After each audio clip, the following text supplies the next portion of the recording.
You're listening to HerHax Podcast, a podcast by women in cybersecurity for everyone.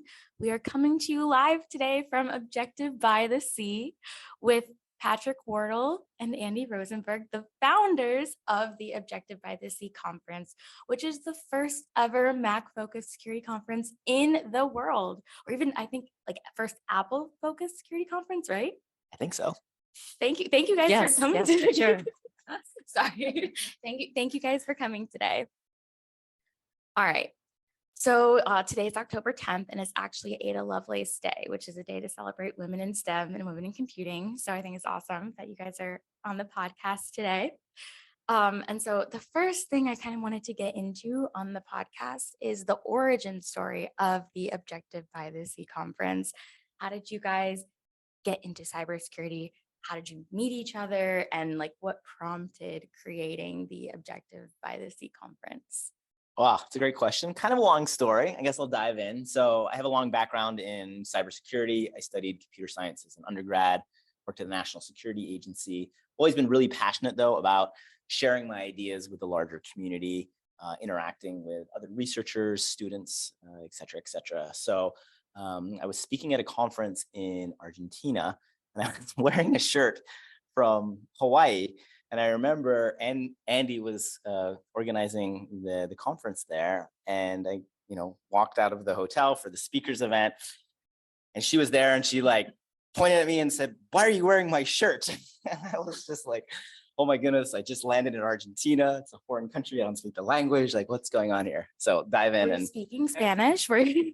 No. So the thing is, I was working for that conference and working with the speakers. He was one of the speakers that year.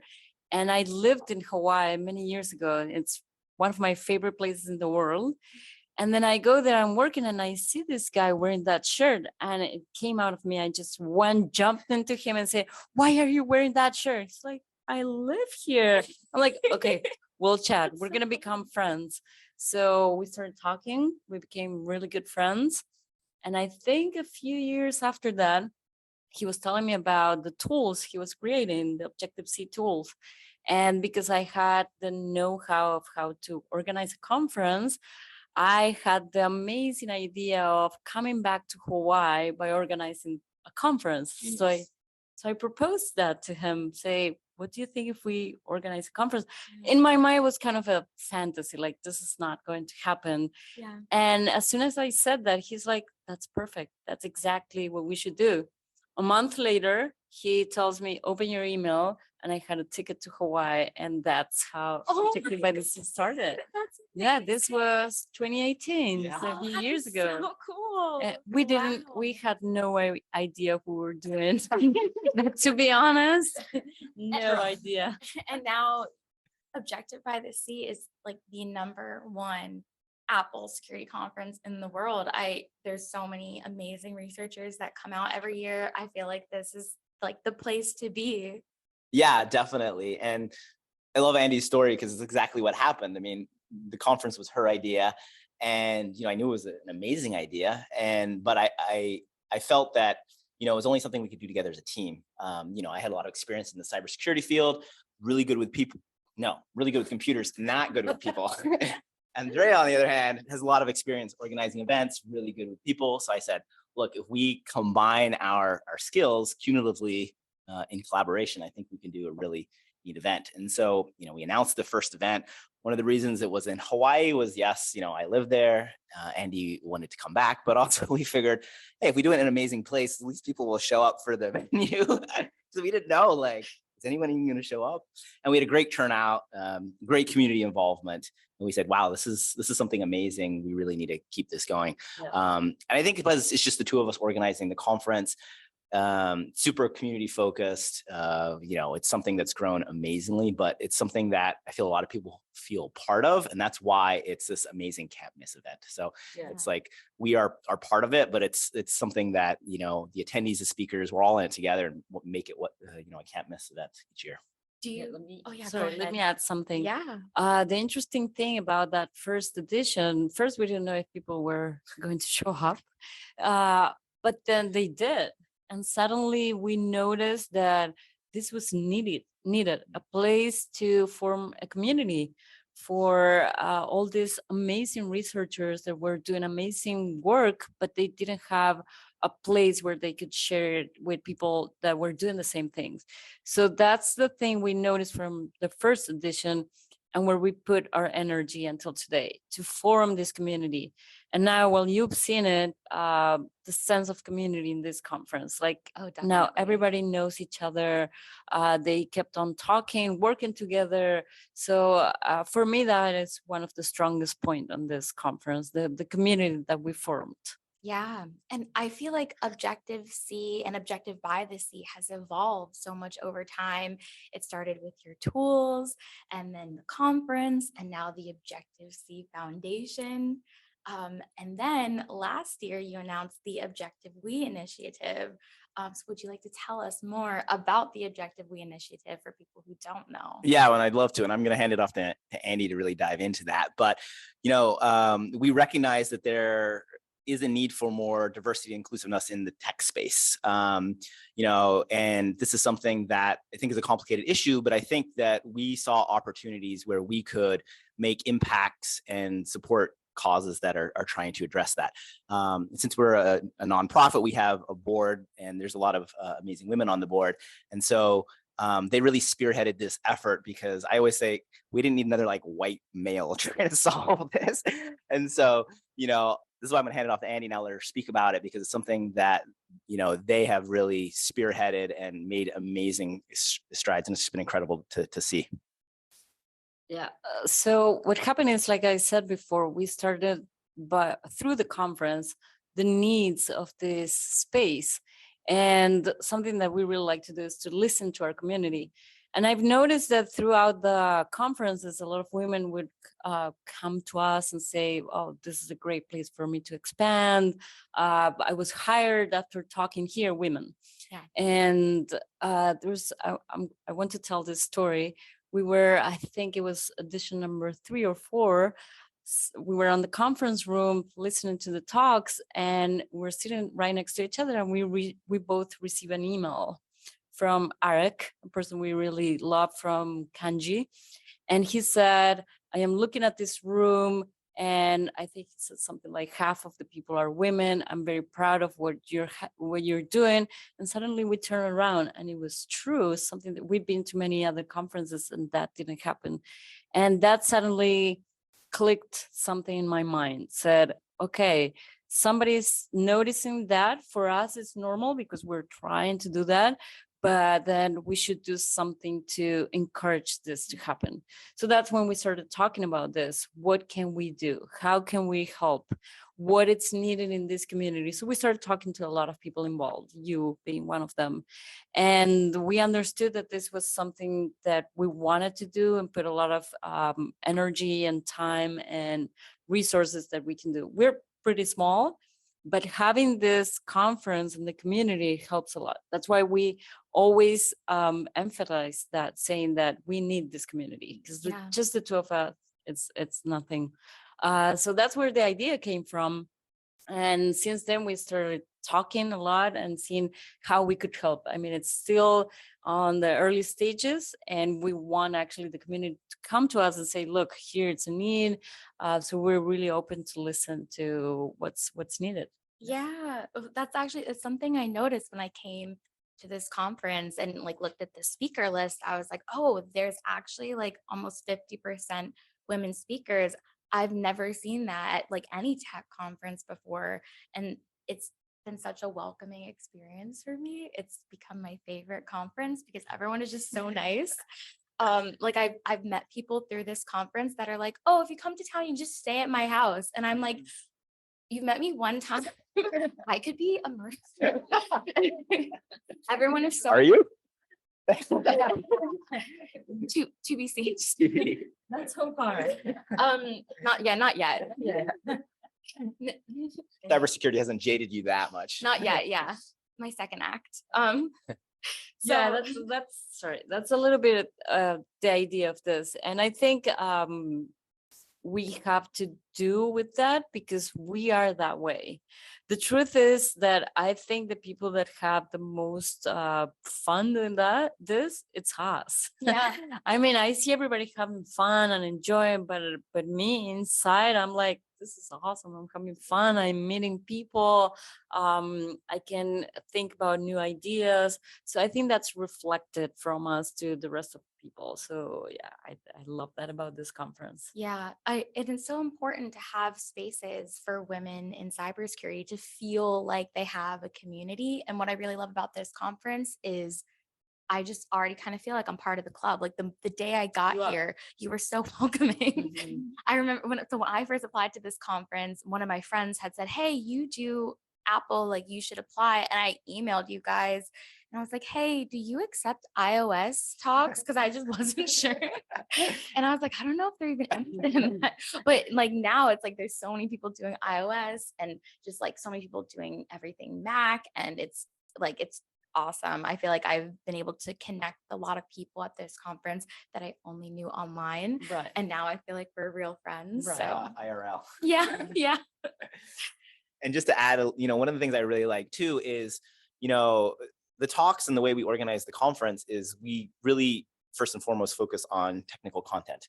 But I think we've created this community that's super welcoming and inclusive that organically we get this amazing diversity, which to me is such a testament to the community, the researchers, and people doing all this amazing work. So that to me has been really great. I never feel like we have to force it. And it goes back to what Andy said about our community, the speakers who, some of them, this is their first time speaking and they reach out and, it takes a risk to submit a talk that might get rejected, to go on stage. But I think since we've built this from the beginning to be, very inclusive and community focused, the rest kind of happens very organically, which is really good to see. It never feels forced, which for us is super important. Yeah. Let me add one more thing. Actually, what we discovered by doing this is that the talent is out there, women, 100%. men, everywhere. The big issue is some people are a little bit afraid of just submitting a talk. So I think what we've been doing is encouraging people to do it. Women are inclusive from everywhere, anywhere. And that's pretty much it. So the message that we want to put out there is that go for it. Yeah. I mean, this is a very welcoming community, so it's a very good starting point. But the talent is out there. It's not that we are no, it's out there. So I think the good thing about our conference is that we give the space for people to do it, encourage them and do it. Yeah. And I like that too, because we're never going to compromise the technical authenticity of the conference. I think that would be detrimental both to us and then also, oh, this person's only speaking because of XYZ. No, they deserve to be here because of the technical merit in the talk. And I think any other approach is ultimately kind of short-sighted. Yeah. But again, because of the amazing talent and the people who are going outside their comfort zone and submitting the talks, practicing the slides, get up on a stage in front of hundreds of people, they're the really ones that deserve the credit. And us for them to give them a platform for them to basically shine. And that's in a way all we're doing. The rest is up to them, and it's amazing to see them just flourish and crush it. Yeah, I think that's a key thing that they found in research. I think both through Grace Hopper and I saw a talk, I want to say from like Chris Weissapal when he was at their code. Like there's all of these things about, how can we keep technical content or keep, our technical acumen, but then also improve diversity. And like you said, people are out there. They just need to know that you're looking for them. Totally. Exactly. And so what they found is like if you have a job, if you just make sure that when you interview people, it's like, okay, we have 10 spots and we interview 10 men and 1 woman, then yeah, we're like probably not going to have an equal amount of people. But if we look for 10 men and 10 women, then we might actually end up hiring 50%. Yeah, And exactly. just naturally based on merit. So I really love that. Like that's how you approach it here as well. Yeah. And people just know about the conference now. So I wanted to highlight some of the amazing things that you've done, both as the Objective-C Foundation and Objective-We. you did amazing work this year raising money for Maui, your home. Yeah. And like that's just you're just such a giving person, and it's like you're just both so generous. Yeah. And it's really cool to witness that and know somebody who's like that, because I feel like you give so much and it's just like kind of like karma, where like it grows and grows and grows.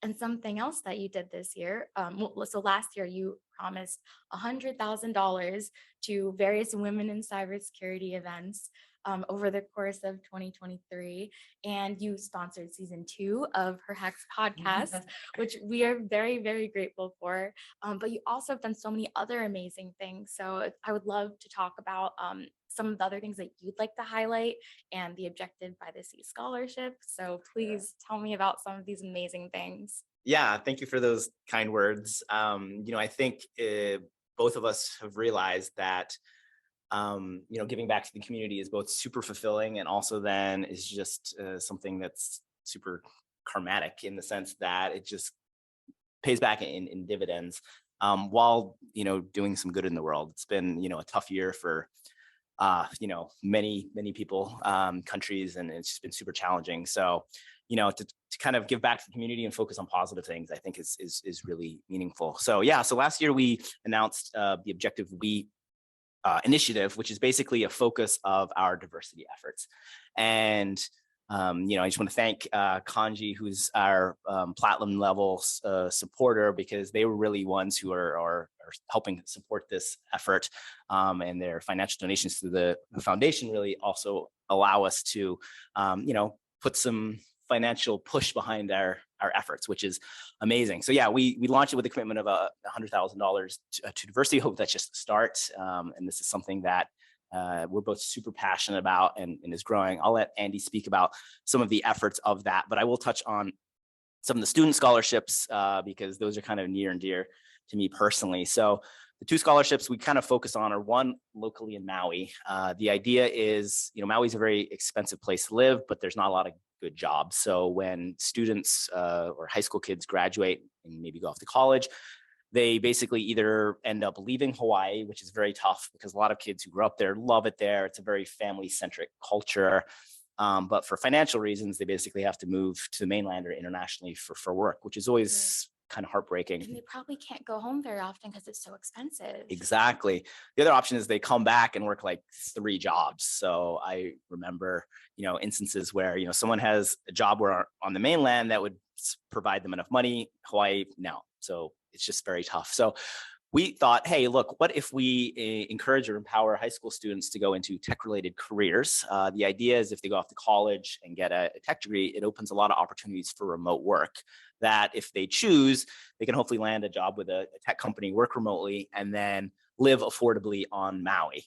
And so we kind of talked to some high schools. They love this idea. They said, hey, we basically need some financial resources, but also, come tell some inspiring stories about tech, because kids in Hawaii might not think about this option. So we went in and talked to some of the high schools, show some cool hacking videos, talked about like traveling the world, talking at the cybersecurity conference, kids get hooked. It's awesome. Yeah. And then we provided scholarships for them to help fund some of their college, because college isn't cheap either. And so the dream is that, they get these degrees, come back to Maui, and then the win-win is, if they are working remotely, tech job, well-paying, they're also going to be paying higher taxes in Hawaii, which means more money going back into the Hawaii community, which is great because the schools there, et cetera, need a lot of money. So again, looking for that win-win. So that's the first college or scholarship program we're doing. And then also the other one we're growing is with students here at the conference. And this year it's awesome because we have 9 students up from 4 last year. Wow. And that's largely, again, thanks to our amazing friends, our supporters, and also Google, who is supporting the scholarship program. And the idea is we bring students from all over to the conference. We pay for their flights, their hotels. They can take a training of their choice for free instead of having to pay a few $1,000s. Come to the conference, hear the talks, meet the companies. And then we also encourage the companies to come here who are always looking for new talent, diverse talent. And it's just amazing because again, it's a win-win. And meeting the students, they're so bright-eyed and just like stoked about all the things. So happy to be here. It's just something that's so fulfilling and so incredible. So again, that's something we're trying to increase and grow because, again, it's a great way for us to encourage diversity in the community. And, I think this year we had almost 200 students apply. We could only accept 9, but again, that shows that there's a need. Right. And the students we selected are amazing. They're just like brilliant, publishing amazing thesis on cybersecurity talk. Like they're the future. So it's great for them to come be part of this community now, connect, see a lot of amazing researchers who are their role models, see that diversity in tech is something that's achievable and be inspired by that. That's amazing. I'll add something to all this. Yeah. So because the Objective We program is so new, and our first step was to identify what's needed and happening. So the two main lines that we decided to follow are communication about this, what we were saying before, the talent is out there. Let's put this out and see what we find. And the second, and this has to do with your very kind words, which thank you, is something that we talk very often, if not all the time. And it has to do with our backgrounds and why we decided to do all the things that the foundation does.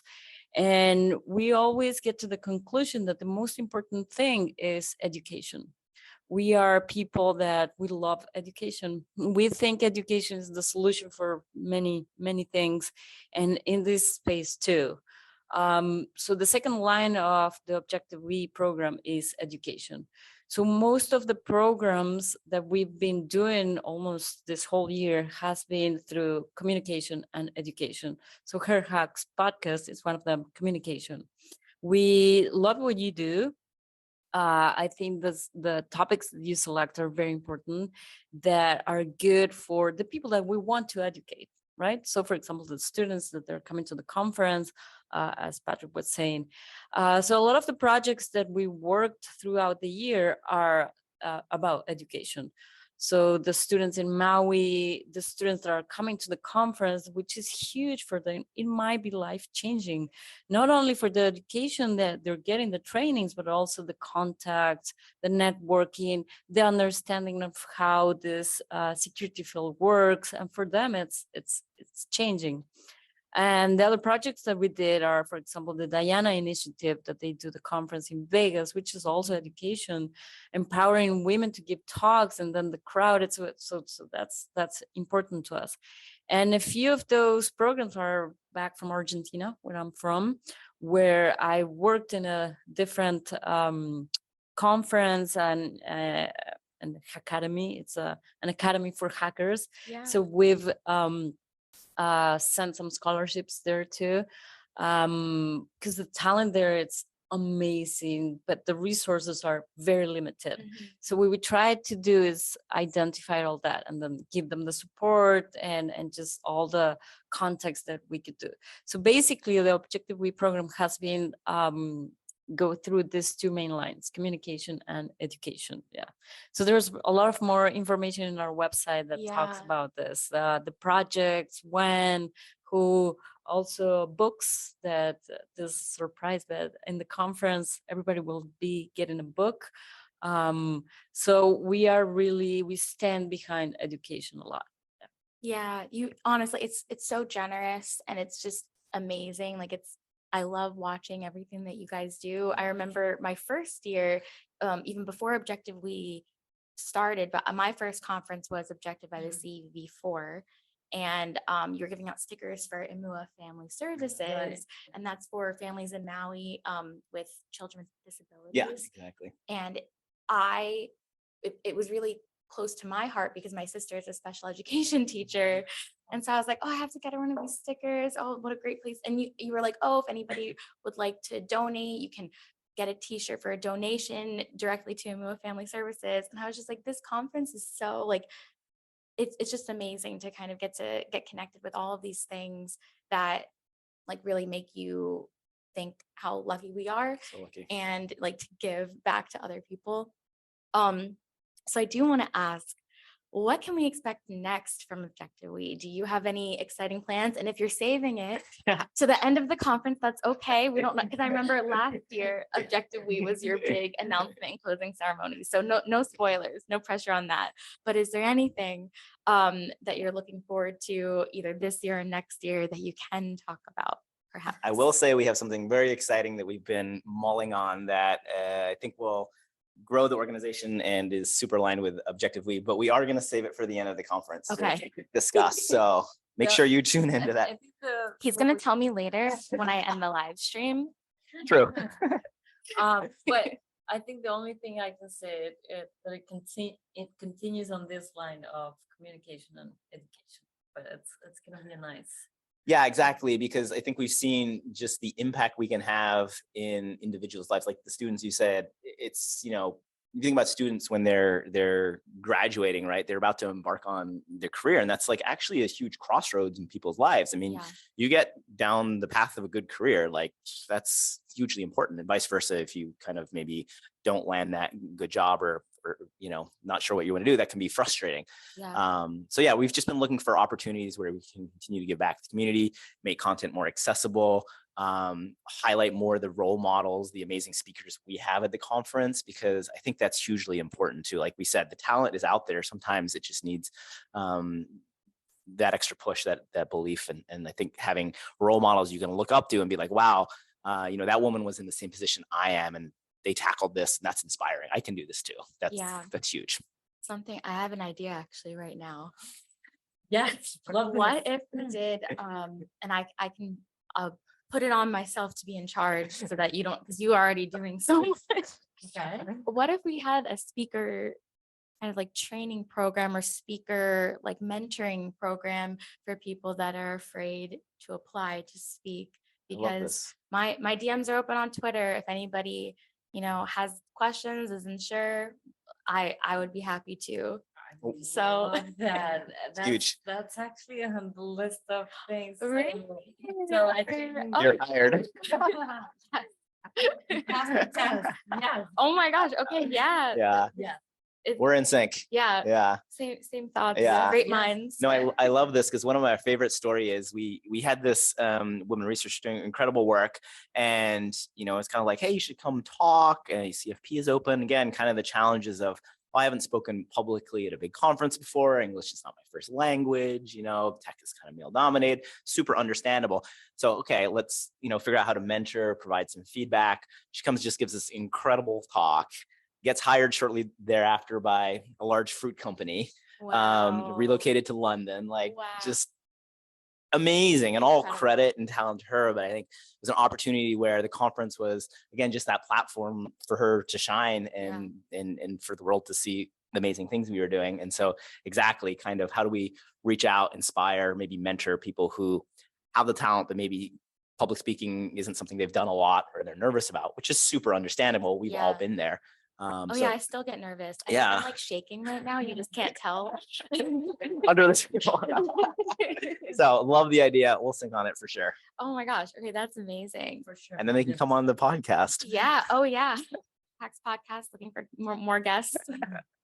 So to wrap up, this has been wonderful. I really appreciate you guys coming on the podcast. Thanks for having us. Thank you. So what are some ways that listeners can support Objective by the Sea and Objective We?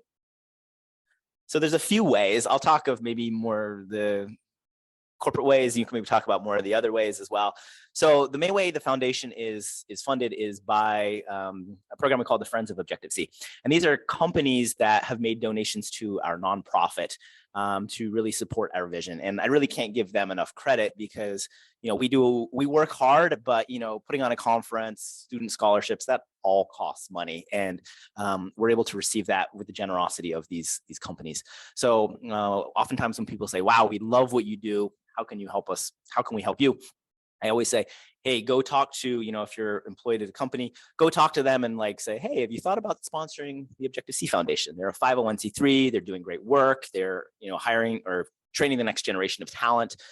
And so last year we had one of our speakers who worked for Google kind of saying, wow, I love this. And I was like, I can't go to Google and be like, sponsor us. But if you maybe put in the good word and work from the inside.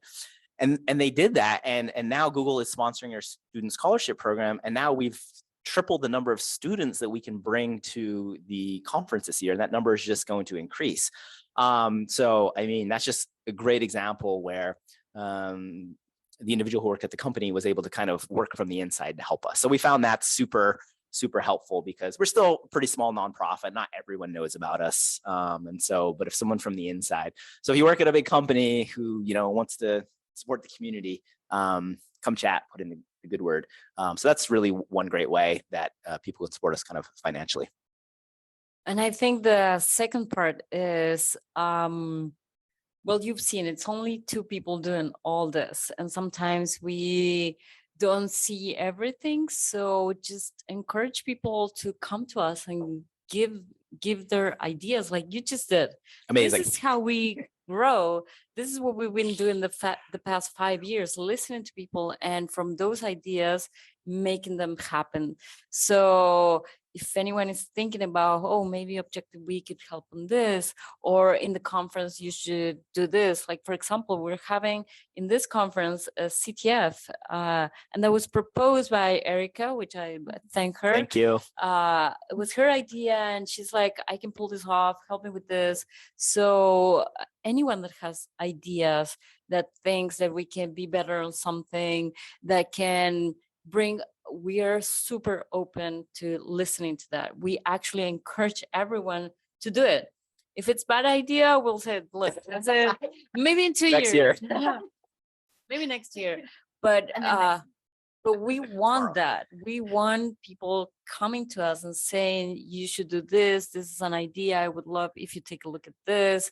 Because it's 2 people, it's hard. So if we have the support of the community, the ideas, and then that's what I would like to. I think that's how we can grow and do amazing things. Yeah, and that's true. And one other idea too is just continuing word of mouth. So again, thank you so much for having us on, because the more people that hear about us, it really empowers us and our program. So one example, one of the students who's attending, I was talking to her, I was like, was it tough to get off a week from school? She's kind of in her final semester, like doing all this stuff to come to this conference. And she's like, yeah, I was worried about it, but my professor actually knew of your conference and was like, go, this is an amazing opportunity. Tell me all about it. So the fact that her professor knew about it made it easier for her to come and be part of that. And so that's only, again, because of word of mouth, people retweeting us, talking to their employers about us, putting in the good word.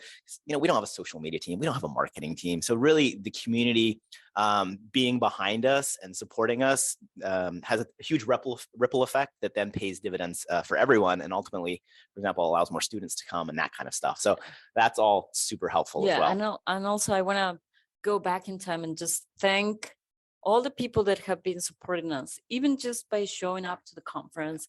I can thank some of them like Adam, Brandon, Mike, Jaron. Those are familiar faces that we see at the conference. And we don't take that for granted. Like every time I see them coming again to the conference, thank you, we need familiar faces. For us, it's a huge, incredible support. So also by coming to the conferences, that's a huge plus for us. So yeah, I think that's it, right? Definitely. Yeah. Yeah. Thank you so much. All right. So takeaways for the audience, the 5 people listening. I'm just kidding. Probably more. We'll see. Or if you're watching this replay, please donate to the Objective-C Foundation. Seriously, it's an amazing nonprofit. You do so much great work. Come to this conference. Objective by the Sea is literally the best conference I've ever been to. And reach out to me on Twitter. You can reach me at X71N3 or HerHax Podcast. And I would be happy to help you work on your Objective by the Sea proposal for next year. Thank you so much. And thank you for listening. Thank you everyone for listening.